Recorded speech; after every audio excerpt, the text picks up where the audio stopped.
have Tom Pierson. Tom got his start in Oklahoma studying aerospace engineering at the University of Oklahoma, and ended up earning a bachelor's in business administration in the early 70s and later an MBA. He moved up the ranks of University Research Administration, and eventually making his way to the West Coast, serving for, I think, 8.5 years at San Francisco State as the Director of Research. In 1984, he helped form the SETI Institute. He's been CEO ever since, and I'm sure we'll hear a lot more about that today. Tom is a member of the International Academy of Astronautics and has received numerous awards and recognitions, including the NASA's Public Service Medal. So, without further ado, Tom. Thanks very much, Josh. It's truly my pleasure to have this conversation with you today, and this is one of the rare presentations you will see where there are 160 slides, and I'm going to try to get through it in 40 minutes. So we'll see. If I follow the normal rule of number of minutes per slide, we'll finish about 3:30 p.m. today. But you'll see why I think I can zoom through this. And my goal is to share with you how the SETI Institute came to be, a bit about where we are today, and then a few thoughts about the future as I see it, and perhaps as our Board of Trustees is thinking about it. And then I hope at the end to have a bit of time to actually have a conversation to talk about what the Institute is. As everyone knows, the Institute has 3 core missions. We do the search for extraterrestrial intelligence, we do life in the universe research, and we do education and public outreach. This chart shows just a few of the recognitions of our team members over the years. This includes both our Board of Trustees and our scientists, ranging from 2 Nobel laureates to the MacArthur Fellowship Award that Chris Chadha received, and many other distinguished honors and awards that have been won by the SETI Institute team that I'm so proud to be a member of. I like to say that I work for this team, and I work for most of you, or in fact all of you in the room, because we do have some trustees and some donors in the room. I'm here to try to help the marvelous people of the SETI Institute do some fantastic work, and I'll tell you a little bit about how it came to be. So how did we get here? Before there was a SETI Institute, which means before November 20th, 1984, and in fact in 1983, Barney Oliver, who had been for 40 years the Vice President of R&D at Hewlett-Packard Company, joined NASA Ames in his retirement years as Chief of the SETI branch. And Barney hired an administrative assistant. Okay, now you might say, what in the world is this slide about? Well, this slide's really to show you this alien here. No, actually he's not an alien, and I'll tell you a bit about him in a bit. If you see, he does have antennas. But Barney hired this administrative assistant, and I'll tell you why that's important in a moment. This gentleman back here, by the way, is Charles Seeger, Pete Seeger's brother, and a well-known radio astronomer who passed on a few years ago, but was one of the first 10 employees of the SETI Institute. Okay, see, these 2 gentlemen running the NASA SETI program had a problem. The problem was that a certain well-known university nearby, whose color theme happens to be red and white, was allowing their indirect cost rates to creep upwards near 100%.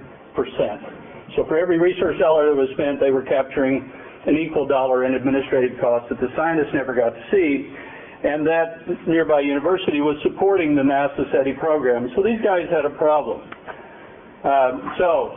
In the beginning, now this is back to the administrative assistant that Barney Oliver hired. Turned out that young woman, Elise Murray at the time, now my wife and mother of our 2 college-age kids, went to work for Barney Oliver as an administrative assistant. And I was, as Josh said, up at San Francisco State University as Director of Research. And Elise came to work for Barney, and she was hearing all kinds of problems about indirect costs at these local universities and not enough money going to science. And she suggested to Barney that he might benefit from meeting her boyfriend. That was me.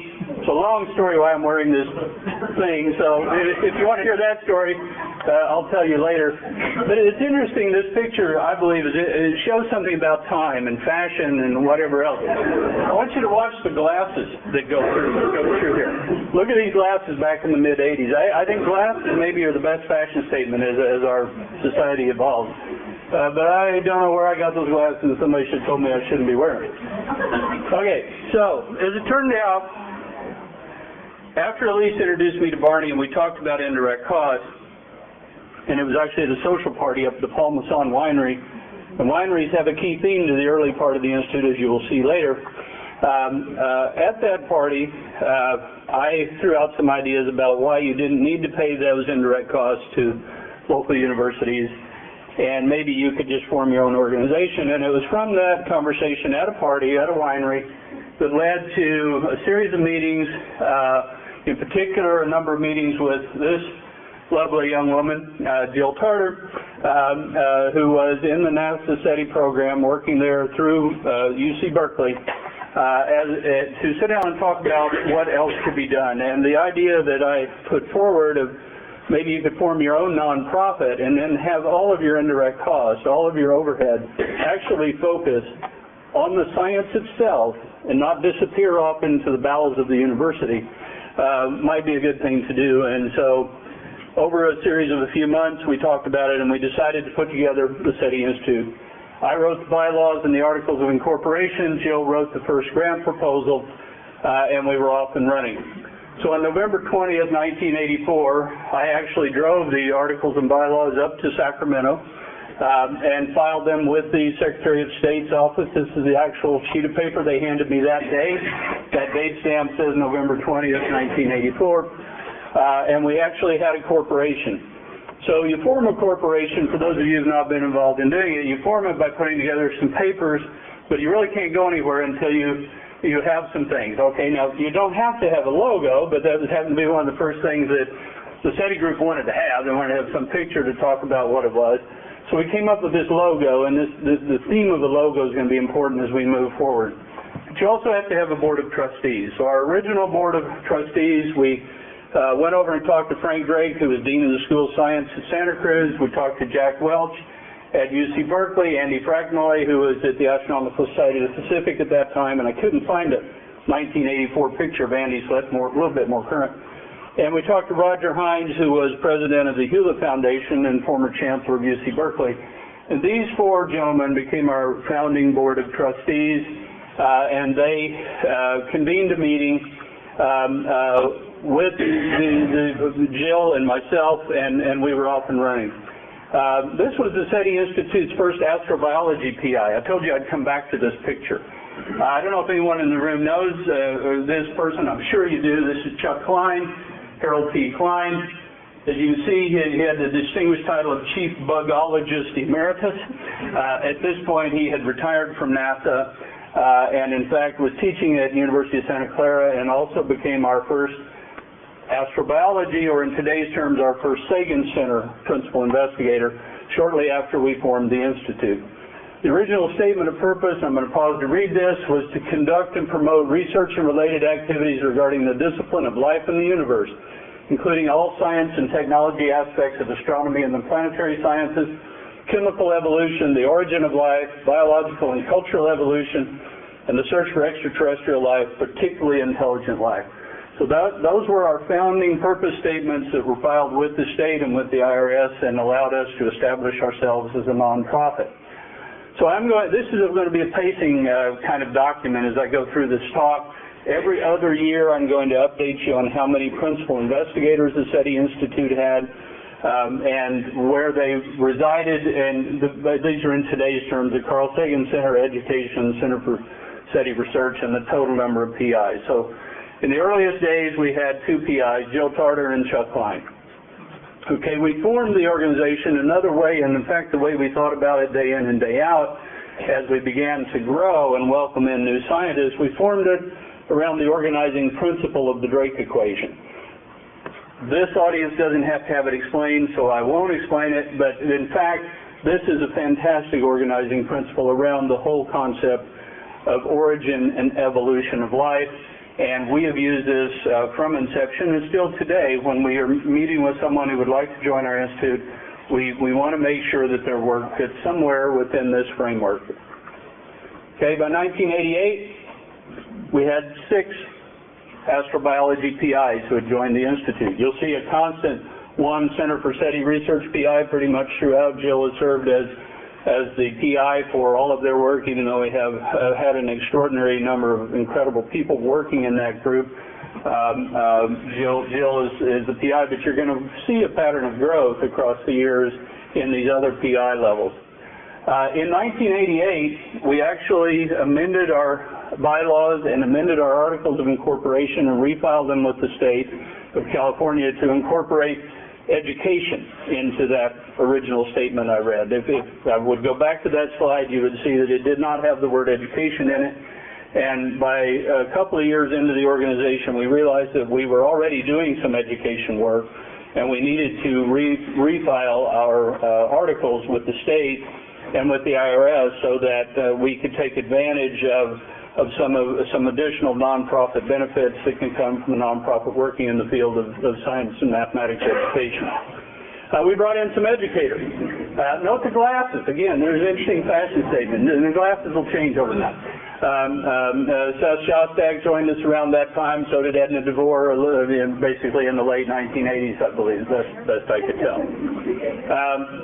Somewhere along the way in 1988, I think, is about the year we took that old clunky, almost hand-drawn logo, and we came up with something more formal.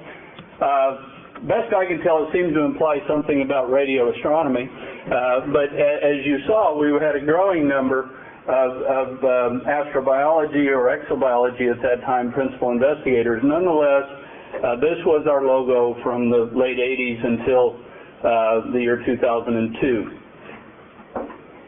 Okay, this was our largest group of employees at the time. There's interesting things in this picture. I don't know what Billingham's doing, but Charles Seeger's wearing a bare midriff shirt. And for the life of me, I can't remember that. Why? And Charles, at that point, I'm sure was about 78 or 80 years old. He's running around in a bare midriff shirt, and I don't know why. I think that's Gene Jordan there, who works here today, and I'm not sure who else I see, but there's somebody back here in a dunce cap, and I'll get to that in a moment. All right, that's Barney Oliver, the infamous Barney Oliver. I'm sure there's a few in the room who knew Barney, but I'm sure a lot of you have heard about him, and you've heard that he was this fantastic guy with all these amazing medals and one of the brightest minds ever, and smarter than Einstein, and maybe not, looking at this. Now, what that is, you can't, I have no picture of this, unfortunately, and we've lost the dunce cap, but that was a strip of paper that was typed words, and it basically repeated over and over and over again, I will not write my president, I will not write my president, I will not write my president.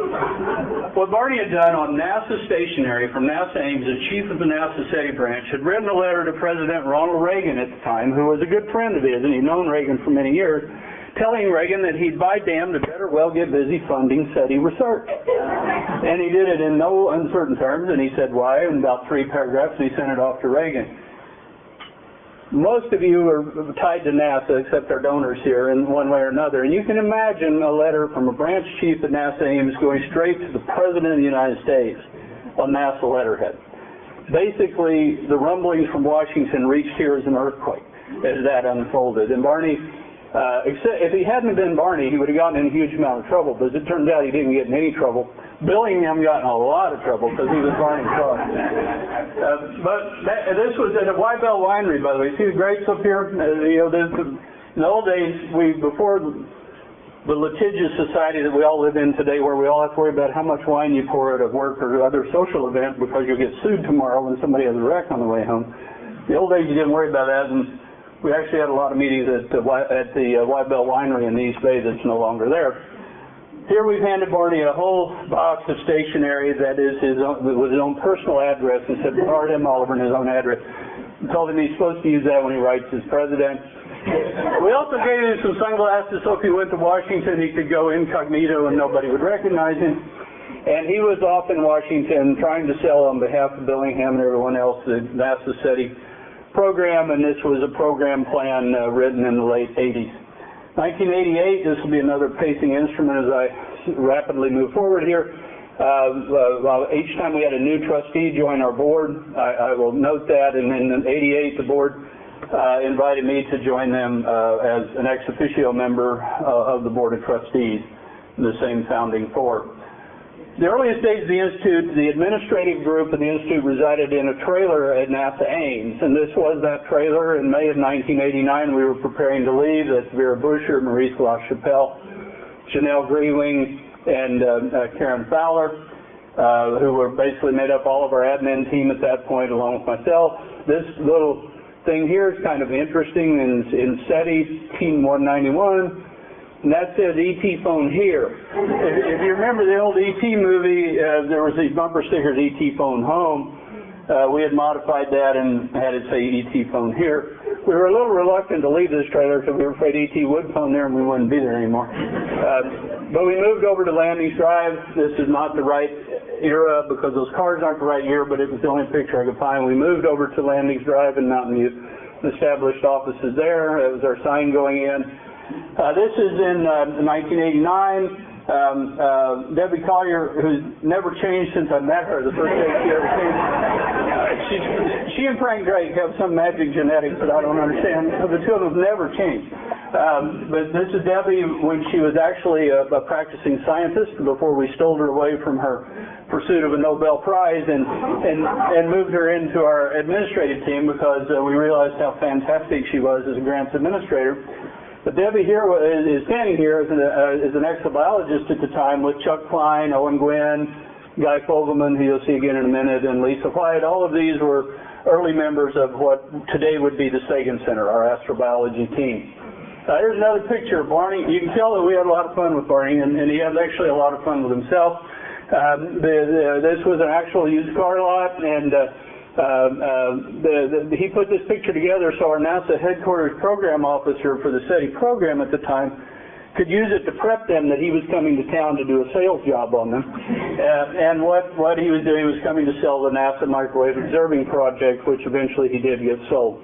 By 1990, you see that we have 13 PIs in the let me catch my notes here. We had moved up from 6 in 1988 to 13 Sagan Center type PIs by 1990. Frank Drake retired from UC Santa Cruz in 1990 and joined our staff part-time at that point. He had been on our board. He actually became an employee here at that time. 1991, I put this in to note that the Institute has hosted over the years a number of rather interesting workshops and symposiums and international events. We served as the host for the third, is Frank in the room? Yep. Good. Frank, correct me if I say anything wrong here. I believe this was the third decadal meeting of U.S. and Soviet scientists doing SETI. Is that right? There have been 61, or was it the fourth? Third, 71, 81, 91. Yeah. And we hosted this in Santa Cruz. That's one of the Soviet scientists. You see it was in August of 91. Whoops. And you see the shirt. The Santa Cruz, everyone knows the banana slug is their logo. We had the banana slug on the name sheet cards. We had them all over the place. We even had them in the meeting trying to eat the salad. This picture here is special, and Frank would know why, and I'll talk to him later because I've got 160 slides to go through. But this guy here, I was told, I know who it is. It's academician Vladimir Kotelnikov. He died in the year 2005 at 97 years old. But I was told at the time of the meeting that this is an amazing big deal that he was here because this was before the fall of the Iron Curtain. And even though he was a member of the Soviet National Academy of Sciences, he was also a very high-level politico in the Communist Party. And for the fact of him being at that meeting was supposedly a big deal. So I put that picture in. If you want to know more, I'm sure Frank knows. Carl Sagan was at that event and spoke to the group. Note the glasses again. Styles hadn't changed a lot even by the 90s. Some of you who have wandered our building have seen this exact flag of the Earth over near Jill's office. This was the Russians presenting a handmade flag of the Earth to the United States team, showing a SETI signal being arrived by Earth, or being received by the Earth. This was a group photo taken. These are all of the known SETI license plates at the time. Billingham was her SETI. Barney had SETI, which Jill now has that license plate. Frank had N equals L, which I believe he still has. This is Mike Klein, who headed up the JPL SETI program. His wife was a nurse. That says RN for SETI. That's his wife's plate. And then this is Mike's plate, which says JPL SETI. You see Kotelnikov standing next to Frank. That's why I know Frank can tell you the story about this gentleman. Frank also speaks Russian, too. He's got all these neat secrets that you guys don't know about him. He might have even been a communist at one point. I don't know. Lots of neat people in this picture. Carl Sagan, Davis Abell, now a famous author. Paul Horowitz, Andrew Howard's mentor when he studied at Harvard. Andrew is visiting us here today from UC Berkeley now. This was a very neat group, and this was basically most of the SETI scientists in the world at the time from the United States and the Soviet Union. This is Dave Brocker, Jill Turner, and myself in the months following that meeting.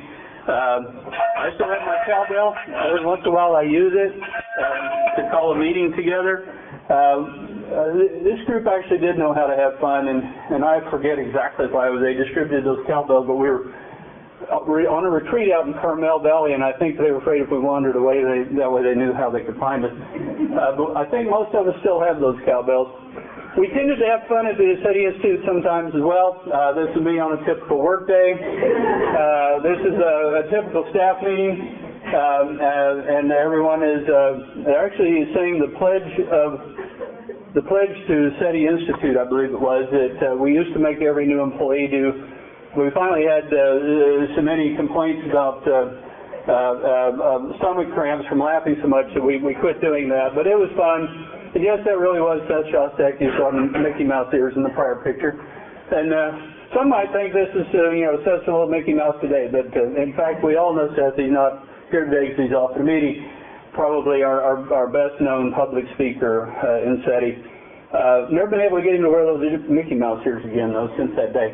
We also got very serious at times. This is a group that was putting together this volume, which was published by the SETI Press. It was when we formed the SETI Press so we could publish our own volumes when we needed to. We met in a series of workshops from 91 to 92 on the social implications of finding extraterrestrial life. By 1992, we are up to 15, moving from 13 Sagan Center PIs, and we've moved from 0 PIs in the education arena. The reason it was 0 before is Jill actually took on the first education program we had, but by 92 we had 2 principal investigators in the education area, including Edna. Summer of 92, the NASA SETI program departed for Arecibo Observatory in actually they didn't go in that NASA airplane. This was a photo op. They actually had to go in an Air Force plane because that was the Kuiper Airborne Lab, and it was basically full of gear, so you couldn't put this thing in there, but it made a great photo op. It went in a similar airplane owned by the Air Force. October 12, 92, the SETI group initiated the NASA High Resolution Microwave Survey, HRMS. Those of us who knew her well used to tease Jill that HRMS actually stood for Her Royal Majesty's Search, so we had some fun with that. Let's see, there's Jill on the phone to President Bush, the 41. Actually, not really. She's on the phone. He was president at that time. She's actually on the phone to the JPL group, making sure that they initiate the search at the same time, because our team with the Ames group and we here at the Institute were involved in the targeted search. JPL group is doing a sky survey. We wanted to throw the switches at the same moment. Billingham and I celebrating Frank, very satisfied in the background. He's basically back there saying, I knew it would all come together, and this is something I started in 1960, and by golly, now we're finally doing it right. You can see he's looking pretty happy, and so we're Billingham and I still needed new glasses at that point. 1993, we hosted the International Astronomical Union's Bioastronomy Symposium. Familiar looking place. It was again at Santa Cruz, the exact same steps, same photo. This was essentially a collection of some of the world's finest astrobiologists. There's Chris Chiba at that event. I'm not sure he was old enough to drink at that point, but he's sneaking one in. This is actually a great picture. This is a great picture. Again, the infamous Barney Oliver, this guy who had more brains than anybody ever born. He's out here riding around the bumper car. That's Jill. That's Don Goldsmith. I should know who that is, and I can't figure it out, but in any event, there was some great fun had around the time of that meeting, and you'll recognize this is Santa Cruz Boardwalk. Shortly after that, the NASA SETI program was terminated by Congress. This was a editorial or an op-ed piece in October 19, 1993. On October 12, 1993, exactly 1 year to the day after the NASA SETI search started, it was canceled. Within a week, we had gotten our act together here at the Institute. We faced a choice. We were either going to have to stop doing SETI research or try to do something about it. And after being totally depressed for about 1 day, we decided to do something about it. And within a week, we had marshaled our ideas and decided to go out and try to raise private dollars. And this was our first time to go raise private dollars. Up until that point, with the 15 Sagan Center PIs and the SETI work, that was all grant funding from the government. But we did go out to raise dollars. That same day of that editorial, you see, we took this, the exact same day, by the way, we took this prospectus and sat down with Dave Packard and Bill Hewlett, thanks to Barney making the introduction, said we need help and it's going to cost $7.3 million to do the first phase of what we were going to call Project Phoenix. And Packard and Hewlett sent us out of the room, called us back in about basically 5 minutes, and said, okay, we're in for $4 million, go find the rest. Okay, and we were off and running. So that was the beginning of our private fundraising, and this was the cover sheet to a 6-page document that Ro has in the files over by me. If anybody wants to look at it, it was kind of neat. By 1994, okay, we had grown from 15 Sagan Center PIs to 19, running the same number of PIs in the other groups. The Institute, this is something, ignore my name, I wish that wasn't there, because that's how they did it. But in fact, this is an award to the group at the SETI Institute that is one of the things I'm most proud of even today, 14 years later, because it was awarded to us not just for our work in the search for extraterrestrial intelligence, but also for our work in the areas of life in the universe. And this is a recognition by NASA awarded to every SETI Institute employee at that time, and something that we're all very proud of. Project Phoenix, which what we call the return of a SETI program here. Once we had Packard and Hewlett's money, we could actually afford a color brochure. We have copies of that over there. And we started off trying to raise additional money for Project Phoenix. Barney Oliver left NASA shortly after the demise of the NASA SETI program and joined our board of trustees. Prior to that, he had been a NASA employee, as had John Billingham, but Barney came over to join our volunteer board of trustees. It's interesting pictures. Anybody even know who that is? Yeah, Workman. No, it does kind of look like no. Guy Fogelman, whoever said that, that's right. Okay, Guy Fogelman was one of our principal investigators. By the way, Rocco Mancinelli sitting right here was our second astrobiology PI. Did you know that? I looked it up. I mean, I figured that out doing this work. After Chuck Klein. Guy Fogelman was one of our PIs, and he was heading to headquarters. So you see, keep in mind, right after the NASA SETI program was canceled. HQ Sentinel, man from SETI. Okay, we were sending him to SETI. We were actually sending two people, we were to headquarters. We were actually sending two people, Bob Warden and Guy Fogelman. We made these little maps, and they shall not speak SETI while they're in headquarters, but they were going there as IPA transfers to help headquarters do some work in their exobiology program. Billingham retired from NASA in 1995 and joined the Institute. At that time, we were getting ready to deploy Project Phoenix to Australia. That's me signing the MOU to make that happen, the MOU with the CSIRO down in Australia. This is the equipment trailer being loaded at the dock in Australia. This is the work that was done by the SETI program at that point. And I'm going to pause here for a moment and apologize to every astrobiologist in the room in our Sagan Center.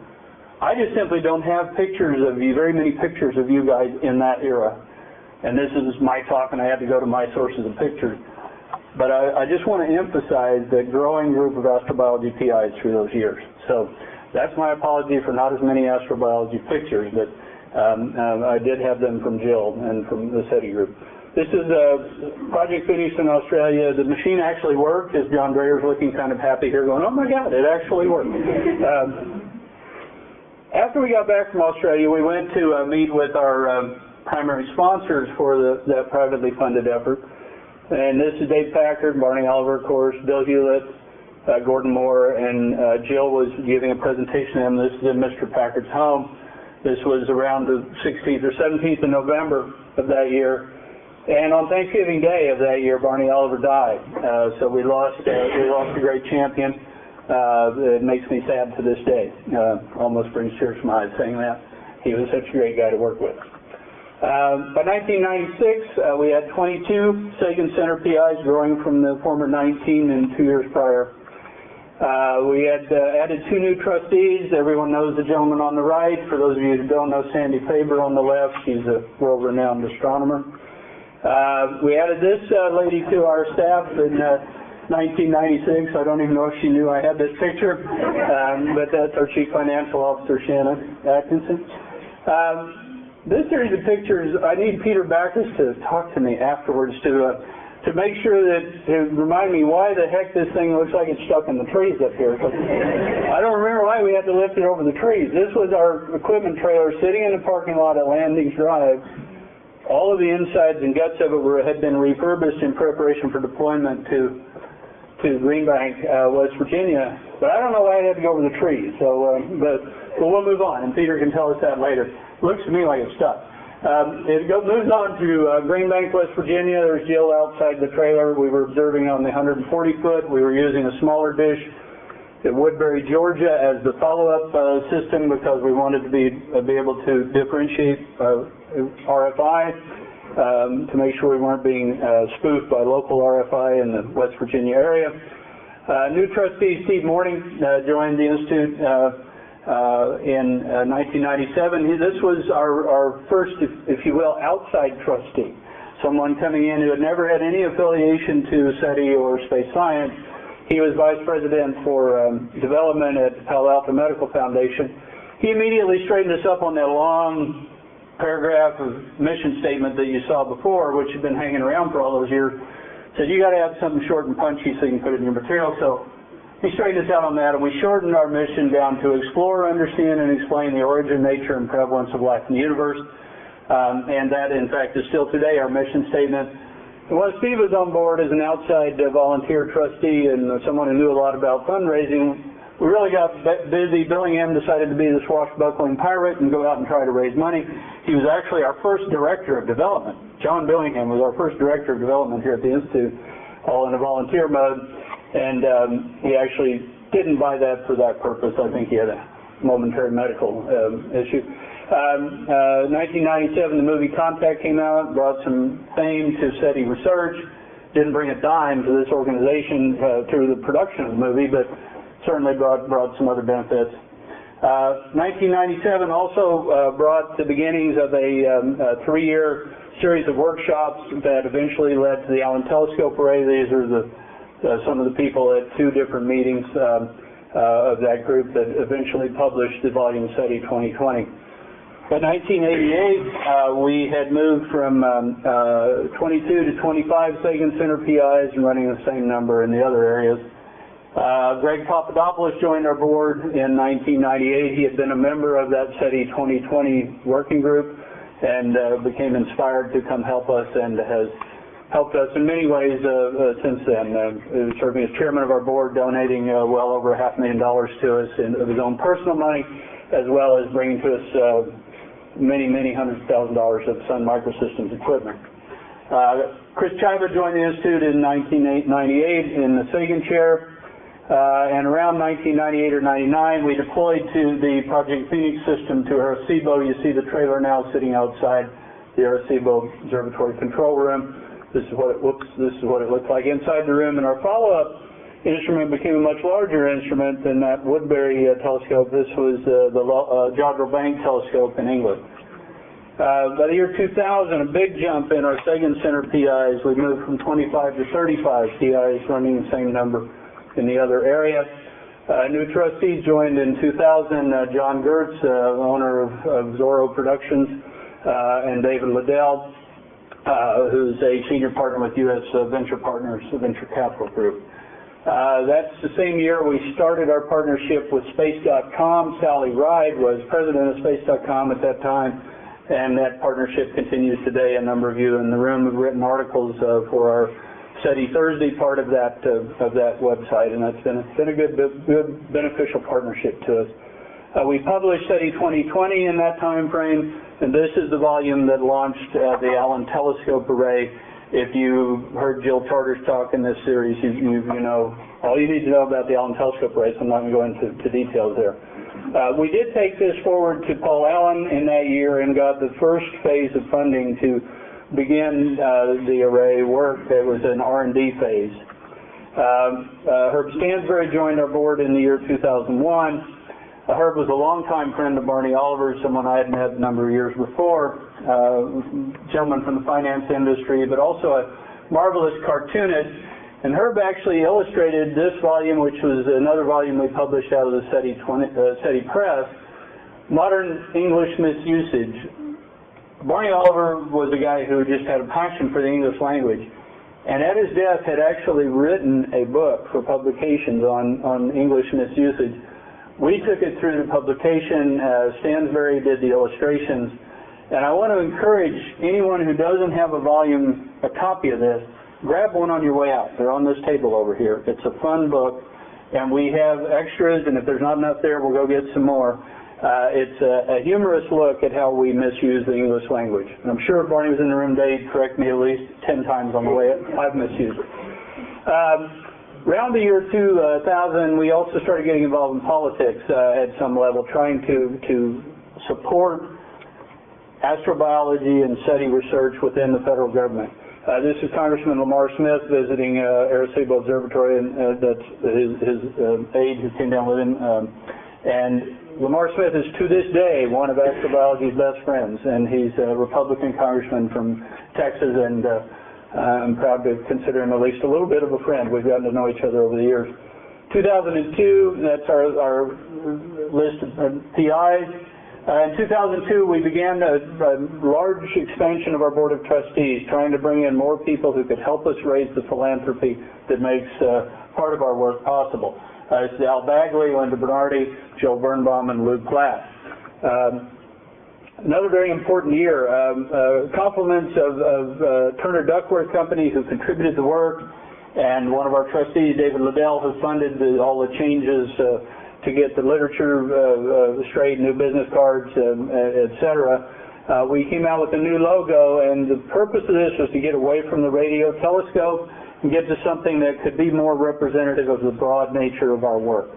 I like to say that I see a drop of water in that. I like to say that I see cells dividing, or maybe I see galaxies colliding, maybe I see noise patterns on a radio screen. I can see all kinds of things in this logo. I hope you can too. I think it was a very important move for the Institute to recognize the scientists that today work in our Sagan Center, our astrobiology group, needed an actual representation of this group that didn't make them have to explain why they work there and they're not radio astronomers. So that was one of the reasons that we made that change. In those years, we were getting going with an active Team SETI program. This is Frank and myself serving ice cream at one of the Team SETI ice cream socials, trying to bring more donors to the program. Also in that year, we made a change in our board in that Frank had been president, was the early phrasing, and later chairman when we changed that phrasing of our board from its inception. But the board made a conscious decision to move to outside trustees leading the institution, and this was Frank Drake handing the gavel over to new board chairman Greg Papadopoulos in 2002. 2003, our two Nobelists joined the board. 2003 was another important year, I think. As a result of our work with Lamar Smith, who you saw roll by earlier, Lamar was really frustrated with what NASA was or was not doing with trying to fund astrobiology, and at that time there's been later struggles that we're all aware of, and so he plugged something into the NASA authorization bill that said the National Academy had to do this. They had to make an assessment of the U.S. international programs in astrobiology. that review was done. It said some very good things about the SETI Institute.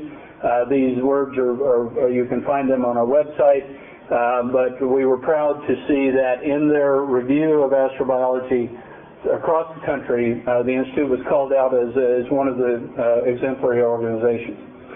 This is a board retreat with some of the staff there. You see numbers like 5.2 million, 5 million, etc. These were target numbers going after people. Greg saying, I have an epiphany. Well, I'm not sure what it was, but you can tell he was excited. Somebody he thought of that he could go after for money to help support our work. In the 2003-2004 time frame, that presidential election, we learned that Joe Lieberman actually had an interest in the kind of work we do, and we hosted him at the Institute. He actually took off that coat, loosened his tie, rolled up his sleeves, and sat and talked with us for 2 hours. He was very interested in what we were doing. He basically took that aside from a campaign trip. So politics aside, and whatever you do or don't think about him, at least there's a politician who still sits in the Senate who we know is very interested in our work. By 2004, we had 39 Sagan Center PIs, added an additional education PI. A second SETI Center PI, I believe that was Kent Cullers picking up a PI role on a NASA grant. New trustees added in 2004, David Pratt and David Nagel. David Pratt's actually with us today. David, raise your hand. David is now chairman of our board, and we really appreciate your time, interest, and leadership, David. Karen Randall joined our group in 2004. Project Phoenix finished in 2004. That was its logo for the T-shirt that was produced. And we said goodbye to Arecibo. This whole thing was given to us by a Japanese donor. I can't tell you the technical name of it. Adaruma. Thank you. Okay. And the idea is when you start a project, you color in one eye. Both eyes arrive blank white. And the idea is you color in one eye when you start a project or start something, an endeavor, and then when you finish, you color in the other eye. And so at the conclusion of Project Phoenix, we had Greg, our board chairman, color in the other eye to say Project Phoenix is completed. We did not detect the signal with Project Phoenix, but at least we got the project finished. 2004, Paul Allen came through with a second major grant to begin the construction of the Allen Telescope Array, and this was an event where Jill was giving him a beautiful glass globe as a thank you. 2004 also brought our move from the Landings Drive site to our Whisman site. The site we're sitting in today. Chris Chiba left the Institute Sagan Chair in 2005, moved to Princeton and joined our board. And we formed, because we had this major facility and we wanted to encourage collaborations with NASA Ames, we signed a Space Act agreement with NASA Ames that sort of deepened our relationship with them. This is an agreement that is broader than just an individual grant, and it's an agreement that allows us to get badges for our employees and to contemplate many other large interactions. This was similar to our SETI 2020 volume. This was a planning volume that was done to think about the strategic future for what is now our Sagan Center. Around that same time frame in 2004, we started publishing our Explorer magazine, which you're familiar with. This is the cover of our first special issue. Over here on this table, there's some of those if anybody would like one. This is our communication instrument with our Team SETI membership. Interesting things happened along the way. U-Haul decided SETI was important. They decided the Drake equation was important. There's the Drake equation symbolizing West Virginia, and of course this dish at West Virginia, the 100-meter dish, actually doesn't do any SETI work, but nonetheless, U-Haul thought it did, so they put this together. And Jill, Frank, and I were having some fun with that. By 2006, after moving to this site, this is a very interesting phenomenon. We moved from 35 to 54 principal investigators by providing our PIs a home and a place to work. It was, I think, reaffirming to our Board of Trustees and to management to see that what we were trying to do to create a true institutional home where our team could come together in one building was definitely having meaning because of that significant growth in the number of PIs that we have working with the Institute. We also in that year, 2006, undertook to help astrobiology, which was under an onslaught from Congress, or possibly it was the NASA administration, and had a 50% cut in its budget. We put together this particular tool that you see here in preparation for the Astrobiology Science Conference in Washington, and then helped educate scientists young and old on how to go up on Capitol Hill and make an argument in favor of your science effort. And this was sort of a hard cardboard type document that they could take in and give to their congressmen or senators, and showing all the sites around the country that are involved in astrobiology. Greg Coy joined our board in 2006. Scott Hubbard joined as our Sagan Chair in 2006.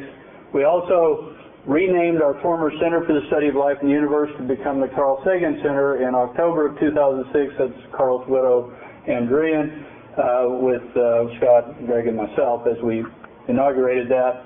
The Sagan Center logo, you can see, comes right out of the center of the SETI Institute. It's the heart of the SETI Institute in many ways, and that was the idea behind putting this logo together. Two additional trustees joined us in 2007, Dane Glasgow and Paul Elliott. And on October 11th, 2007, we inaugurated the Allen Telescope Array with its first 42 dishes. That's Paul Allen pushing the silver button to get it started. Jill, Jack Welch, David Liddell, a board member, myself. There's David Pratt, our board chairman, shaking my hand. It was a fun day. And there's the Allen Telescope Array at work on a cloudy day. You can do radio astronomy on a cloudy day. I remember when I was a kid, I thought that was fascinating. You know, astronomy, you had to have a clear sky, but for some reason I still find that fascinating, and I'm not a kid anymore. This is a picture that just shows a few of our major partnerships. Actually, the Institute has partnered with over 70 different entities around the world. That's our latest Special Edition Explorer. A number of our scientists are in the audience today. You may or may not see yourself up there. Don't take offense if I didn't put you up there, but this is just a montage of some of the scientists that are actually covered with their work in that particular issue of the Explorer magazine. One of the things we are now trying to do is bring money to our broad group of scientists through an Adopt a Scientist program, and that's explained again in that same Explorer magazine. We still have fun at the Institute. Not sure who this guy is playing Santa Claus, but he does have some new glasses. This was last Christmas, and this picture's here for a number of reasons. You know, Frank, another guy who's never changed since I've met him. Frank's still a kid. I mean, he was as happy to have this candy cane as these little guys were. And part of what I love about working with Frank over all these years, Art Weber, of course, one of our key astrobiology scientists. I also think this picture is important to me, at least in my role as CEO over these years. I've watched any number of our team grow families from not even being married to having kids to the kids are in college. And here's some new ones coming along, Cynthia Phillips' little children. It's just one of the fascinating parts of this organization, because to me this organization is really all about the people that I'm honored to work with. 2008, 56 Sagan Center PIs. Now we're getting to sort of current stats.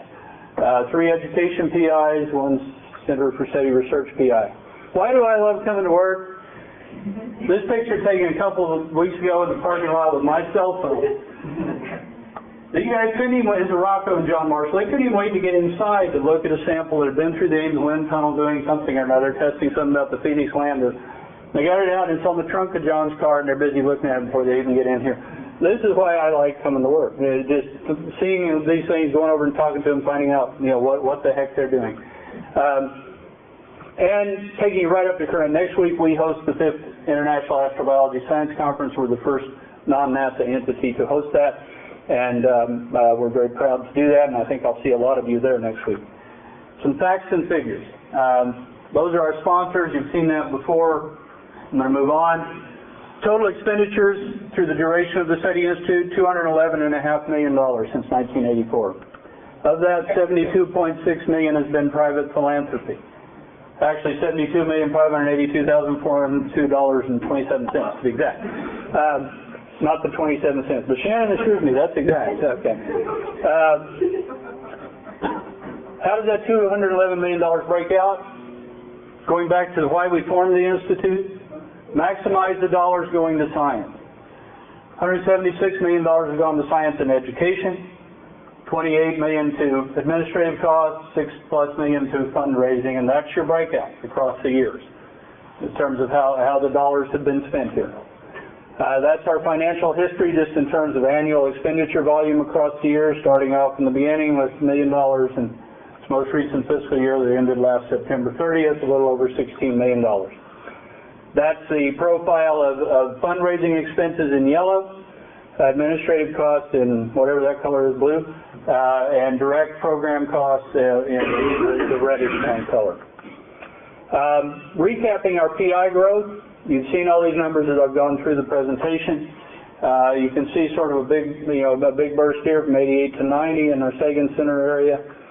You see the big jump I mentioned once we moved to Whisman Road.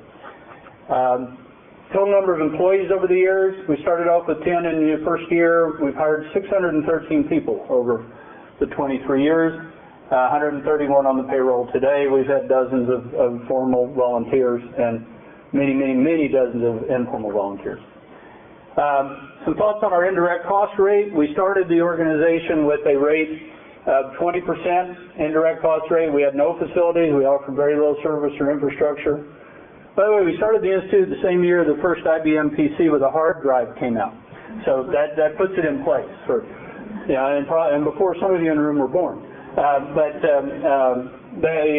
In those days, we offered very little service for that 20% indirect cost rate. Our rates are higher today. These are our 07 rates.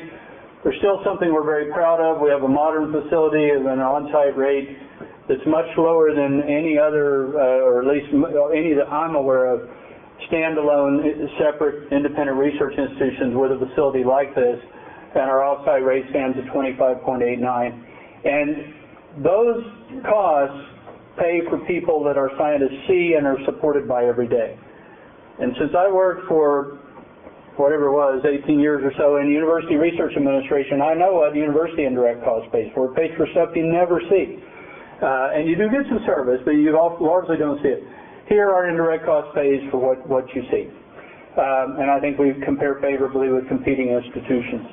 I'm running a little long here, but I will quickly hit some thoughts that I have for the future.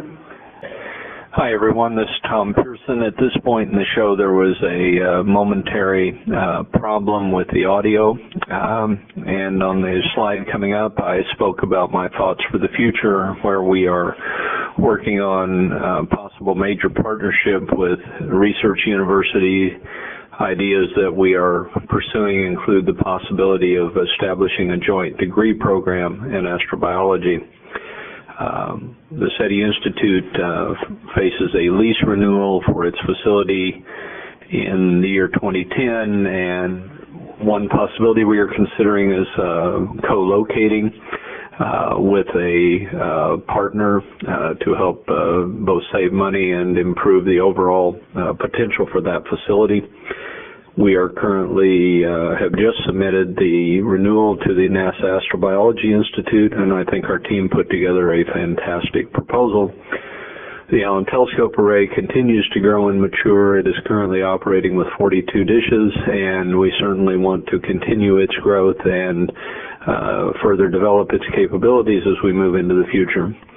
And then the last bullet on this slide is the idea that is very important to the basics here at the SETI Institute, and that is always attempting to grow the next generation of institute leaders and of leaders in the scientific disciplines of both SETI and astrobiology. I think thoughts for the future, 2008 and beyond presents challenges to all of us as citizens of the United States. We have a very important election ahead. We have a lot of unfortunate people in our country who aren't as fortunate as we are. We have responsibilities as citizens. As scientists and educators, we have responsibilities, and as an institution, the SETI Institute has a responsibility. And I spent time thinking largely about that last part and trying to make sure that we are continuing to build, nurture, and maintain an organization that works for you in this room who who in fact make up the Institute. One key thing that I see in my chair as CEO is that the 21st century is a period when collaborations are key. Very few organizations can go it alone anymore.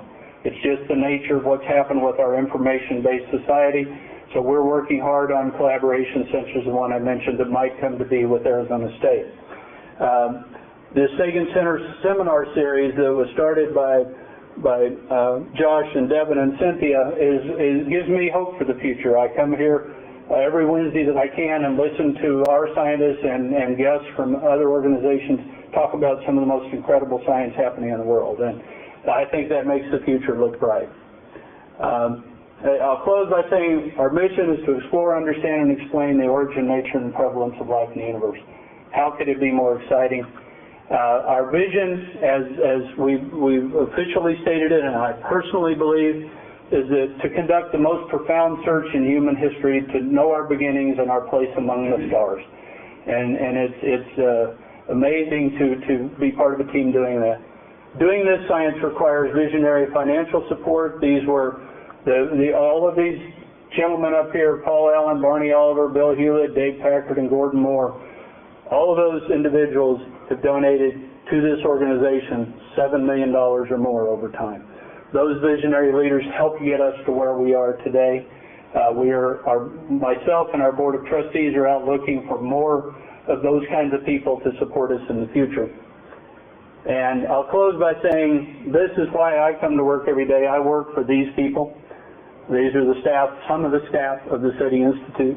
And it's been my pleasure to present this. I've run longer than I wanted, so we're not probably going to have time for much of a conversation, but maybe I can set that up at a separate time and meet at least with the staff members who are here for that. But I will open it for a few questions. Josh, if you think that's all right? Yes. Okay.